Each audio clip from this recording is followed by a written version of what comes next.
சீக்கிரமா வாடா, வாழை மரம் 10 எரிஞ்சுக்கிட்டு இருக்குடா. ஓடியா ஓடியா, வாங்கடா வாங்கடா, சீக்கிரமா வாங்கடா. என்னப்பா என்னாச்சு?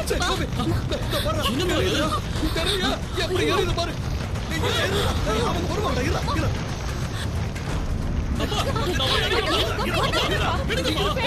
வேண்டாம் சொல்லேன்டா.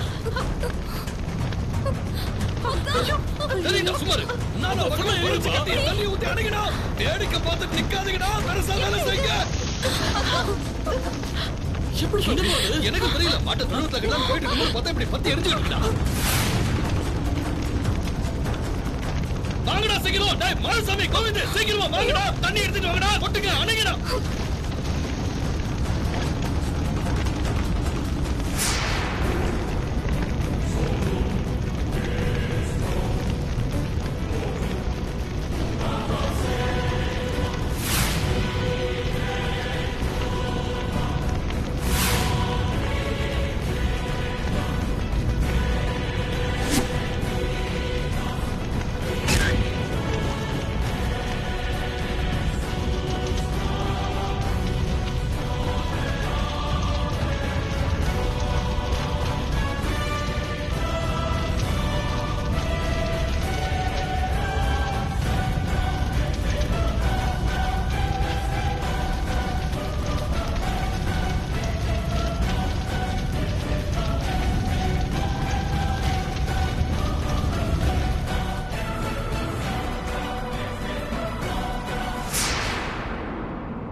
வருத்தப்படாதீங்கப்பா. எப்படிதான் வருத்தப்படாம இருக்க முடியும்? இங்க இருந்த ஒவ்வொரு வாழ் மரத்தையும் என் கையாலேயே நான் நட்டு பெத்த பிள்ளைங்க மாதிரி வளர்த்தனுமா. அப்பா எல்லாம் எப்படி படுகளத்துல விழுந்து போன மாதிரி கிடக்குதுங்களே. பச்சை வாழை எரிஞ்சிருக்குன்னா நாம எவ்வளவு பாவம் செஞ்சிருப்போம்னு நினைச்சு பாருங்க. அப்படி எல்லாம் ஒண்ணும் கிடையாது. எல்லாம் நம்ம மனசுலதான் இருக்குது. இது ஏதோ தெரியாம ஏதோ ஒரு அசம்பாவிதம் நடந்து போயிருக்குது, அவ்வளவுதான். இல்லங்க, நீங்க இந்த விஷயத்துல அலட்சியமா இருக்காதீங்க. எப்பவுமே இந்த மாதிரி நடந்தது இல்லையே, திடீர்னு இந்த மாதிரி நடக்குதுன்னா என்னங்க அர்த்தம்? ஏதோ தப்பா இருக்குங்க. பிள்ளைக்கு கல்யாணம் வேற வச்சிருக்கோம், இப்ப போய் இந்த மாதிரி எல்லாம் நடந்தா நாம என்னன்னு நினைக்கிறது? மனசு ஒரு மாதிரி கலக்கமாவே இருக்குங்க.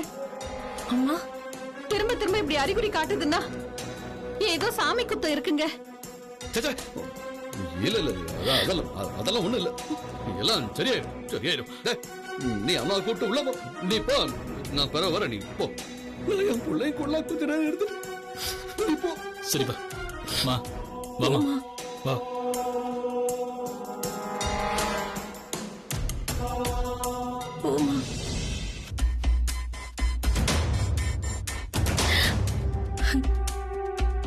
ஏதோ கெட்ட கெட்டது நடக்குதுன்னு அம்மாவையும் நம்ப வச்சிட்டீங்கப்பா. ஆனா அதுக்காக வாழைத்தொப்பை எரிச்சிருக்கணுமாப்பா?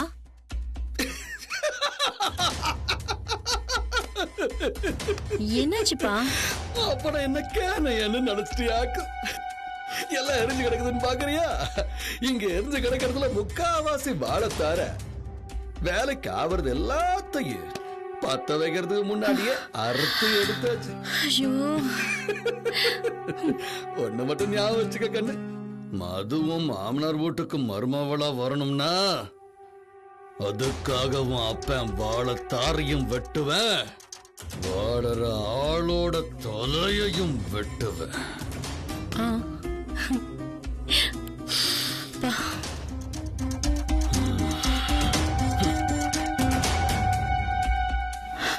பா, வாங்க போலாம்.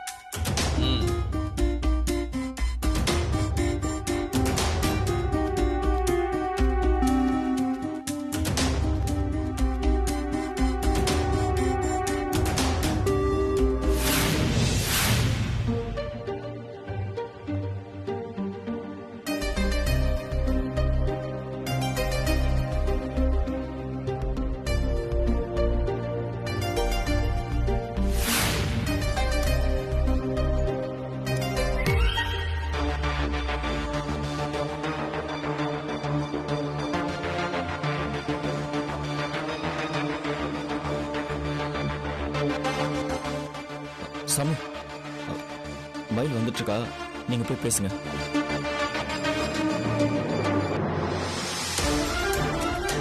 ஏய் வாங்கடா.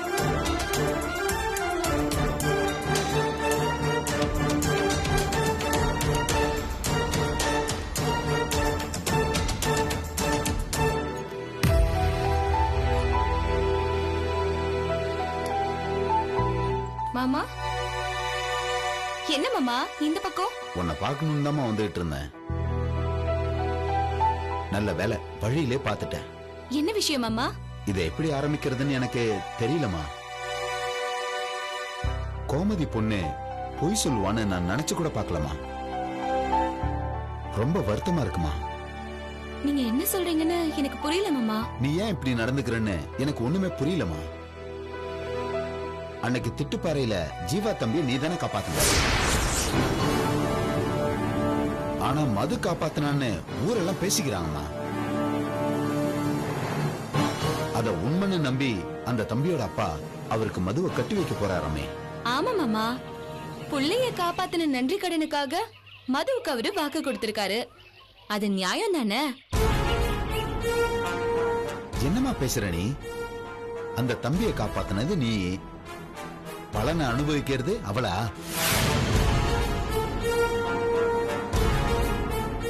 நான் ஜீவா சாரை காப்பாத்தினேன்னு உங்களுக்கு யார் சொன்னா மாமா? நானே என் கண்ணால பார்த்தமா.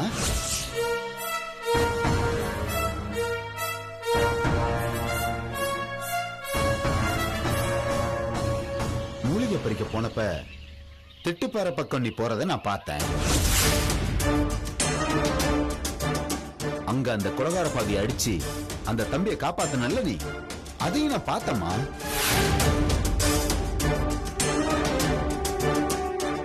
ஆமா, நீ ஏன் அத பத்தி யாருக்கிட்டயுமே சொல்லல?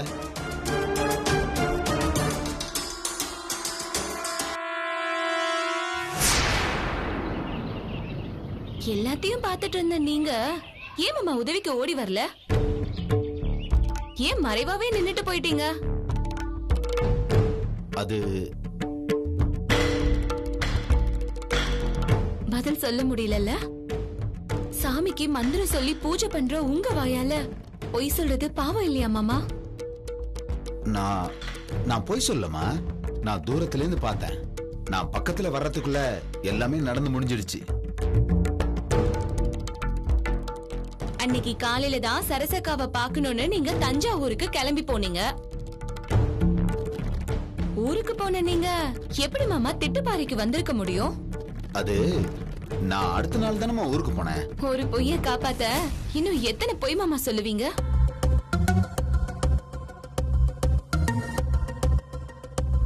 சரசக்காவுக்கு போன் பண்ணி கேட்டா நீங்க என்னைக்கு ஊருக்கு போனீங்கன்னு தெரிஞ்சிரும். இப்பவே போன் பண்ணி கேக்கட்டா?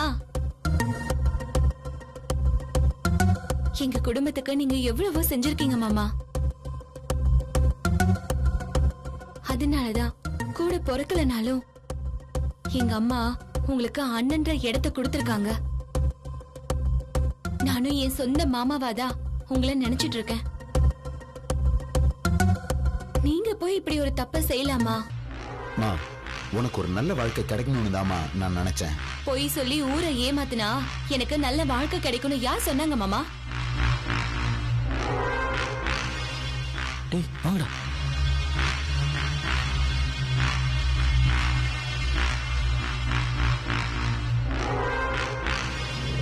நீங்களா இத பேசியிருக்க மாட்டீங்கன்னு எனக்கு தெரியும் மாமா. இதுக்கு பின்னால யார் இருக்காங்கன்றது இப்ப தெரிஞ்சிருச்சு. நீங்க கிளம்புங்க, நான் அவங்கள பாத்துக்கிறேன். மயிலு, ஜீவா தம்பி ரொம்ப நல்லவருமா.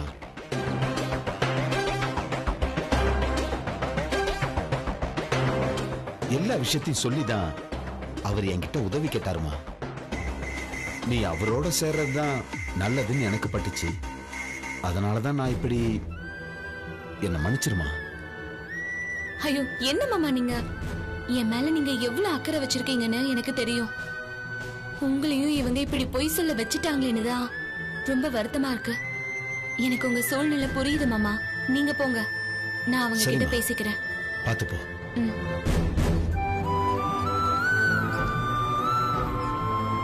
மச்சான், நம்ம ஐடியா பேக் ஃபயர் ஆயிடுச்சுன்னு நினைக்கிறேன். மயில் நேரம் அங்க வந்து நம்ம கிட்ட சண்டை போட போறா. வா இப்படியே ஓடிடலாம். டேய் நம்ம என்ன தப்பா பண்ண ஓடுறதுக்கு? அவ என்னதான் சொல்றான்னு பாப்போம் வா.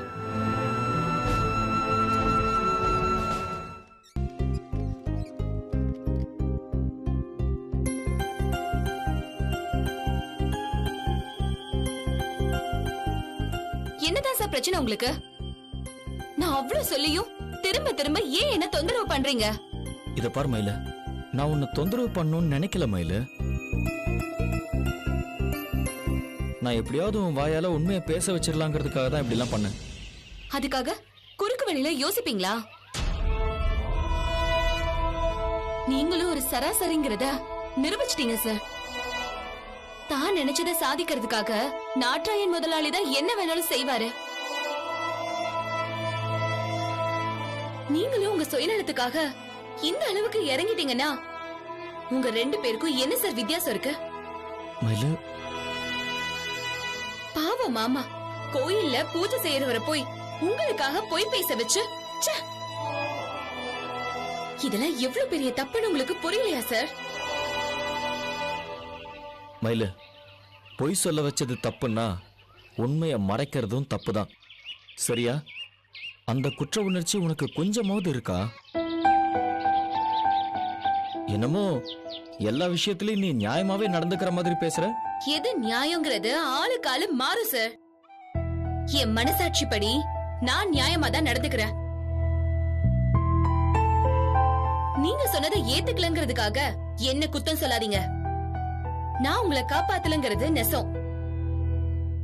நீங்க எந்த வழியில வந்தாலும் சரி, நான் இததான் சொல்லுவேன். ஒரு பொய்ய நெசமாக்குற முயற்சிய இதோட விட்டுருங்க. மயில, மனச மாத்திக்கிட்டு மதுவை ஏத்துக்கிற வழிய பாருங்க. மயில, நான் சொல்றது. மன்னிச்சிடுங்க சார். அவளை ஏத்துக்கிறதும் மறுக்கிறதும் உங்க இஷ்டம். நான் இதுல தலையிடல. அதே மாதிரி நீங்களும் ஏன் வாழ்க்கையில தலையிடாதீங்க.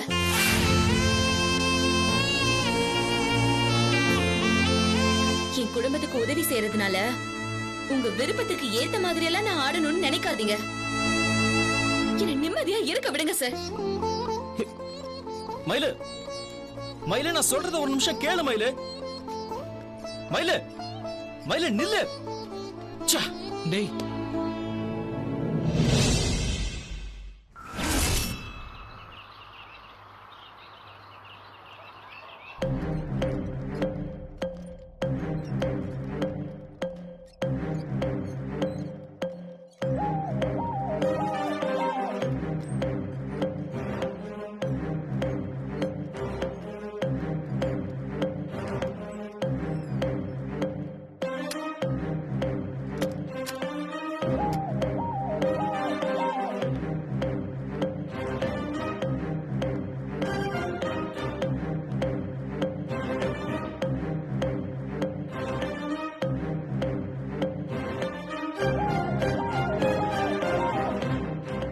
மயிலு,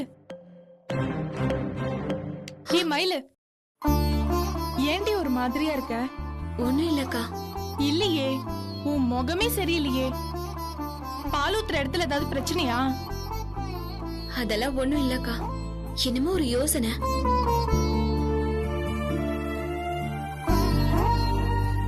மயிலு, எனக்கு வெளியே போற வேலை இருக்கு, நீ சமைச்சிடுறியா? மலரக்கா செஞ்சு வைக்கலையாக்கா? எங்க முதலாளி வீட்டுல வாழைத்தோப்பு எரிஞ்சு போச்சுன்னு அம்மா அக்காவை விசாரிக்க போயிருக்காங்க. என்னக்கா சொல்ற? வாழைத்தோப்பு எப்படி எரிஞ்சுது? என்ன கேட்டா எனக்கு எப்படி தெரியும்? நானா பக்கத்துல இருந்து பார்த்தேன். அம்மா சொன்னதுதான் சொல்றேன். அன்னைக்கு முதலாளி பிள்ளைக்கு அடிபட்டுச்சு. இன்னைக்கு இப்படி ஒரு விஷயம் நடந்திருக்கு. இதெல்லாம் தானா நடக்குதா இல்ல திட்டம் போட்டு நடத்துறாங்களா? என்னடி முணுமுணுக்கிற? எனக்கு ஒண்ணுமே புரியலக்கா. அவங்க வீட்டுல தொடர்ச்சியா ஏன் இப்படி நடக்குது? ஏதோ நேரம் சரியில்லை, அதனால நடக்குது. அதுக்கு நாம என்னடி பண்ண முடியும்? நீ உடனே உன் போலீஸ்கார புத்திய வச்சு யோசிக்க ஆரம்பிச்சிடாத. முக்கியமா முதலாளி வீட்டுல நீ சந்தேகப்படுற மாதிரி காட்டிக்காத. இந்த கல்யாணம் எந்த பிரச்சனையும் இல்லாம நல்லபடியா முடியும். அப்பதான் எனக்கு ஒரு வழி பிறக்கும். நீ நடுல பூந்து குட்டையை குழப்பிடாத. நான் அவ்வளவுதான் சொல்லுவேன்.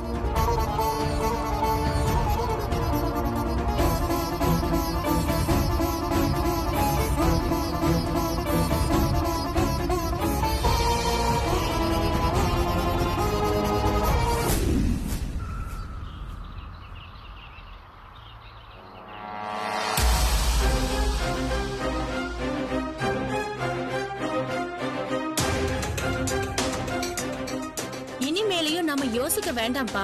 உடனே ஒரு ஜோசியரை வர சொல்லி பாத்துருவோம். ஆமா முதலாளி, எனக்கும் அதான் சரின்னு படுது. முதல்ல மாப்பிளைக்கு அடிபட்டுச்சு, இப்ப வாழைத்தோப்பு எரிஞ்சிருச்சு. எல்லாமே கெட்டதா நடக்கிறத பாக்கும்போது ரொம்ப பயமா இருக்கு. பெருசா ஏதாவது நடக்கிறதுக்குள்ள நாம ஒரு தடவை ஜோசியரை பாத்துடலாமே. எனக்கு என்னமோ நீங்களா தேவையில்லாம பாக்குறீங்களோன்னு தோணுது. காய்கா வரப்புல நடந்து போகும்போது கால் தடுக்கி விழுறதுலாம் ரொம்ப சகஜம். நானே 2-3 தடவை விழுந்திருக்கேன். எனக்கு இந்த அடிக்கடி எல்லாம் பட்டிருக்குது. என்ன கோப்பை கல்யாணம் நெருங்கி வர்றதுனால இந்த சமயத்துல இது நடந்தது நமக்கு எல்லாம் பெருசா தெரியுது. வேற ஒண்ணும் கிடையாது. அது மட்டும் இல்ல, இந்த வாழைத்தொப்பு பத்தி எரிஞ்ச விஷயம் எவனாவது ஒரு குடிகார பையன் பீடிய பத்த வச்சுட்டு தூக்கி போட்டு போயிருப்பான். அது பத்தி எரிஞ்சிருக்கு. இந்த மாதிரி விஷயம் எல்லாம் எல்லா இடத்துலயும் நடக்கிறதா. நாம தேவையில்லாம எதுக்கு அதையும் ராசியும் முடிச்சு போட்டு குழப்பிக்கணும்? உங்களுக்கு நம்பிக்கை இல்லாம இருக்கலாங்க. எங்க நிம்மதிக்காக நீங்க இதை செய்யலாம்ல? நல்லது நடக்கும்னா கண்டிப்பா இதை செய்வோம். நானும் இதுக்கு ஒண்ணு விரோதி கிடையாது. ஆனா இப்ப நம்ம ஒரு ஜோசியரை கூப்பிடுறோம். அதுல எத்தனை பேரு உண்மையான ஜோசியத்தை சொல்லிடுவாங்க? அது மட்டும் இல்ல, வர்றவங்கல்ல எத்தனை பேரு இந்த பரிகாரம் பண்ணணும், பூஜை பண்ணணும், அது இதுன்னு கூடிய வரைக்கும் பணத்தை கறக்க பாக்குறவங்க இருக்காங்கல்ல. ஒருவேளை நாம கூப்பிடுற ஆளு அந்த மாதிரி ஒரு விஷயத்த சொல்லிட்டாருன்னா இப்ப கல்யாணத்தை பக்கத்திலேயே வச்சுக்கிட்டு நம்மளால அந்த பரிகாரத்தையும் செய்ய முடியாது.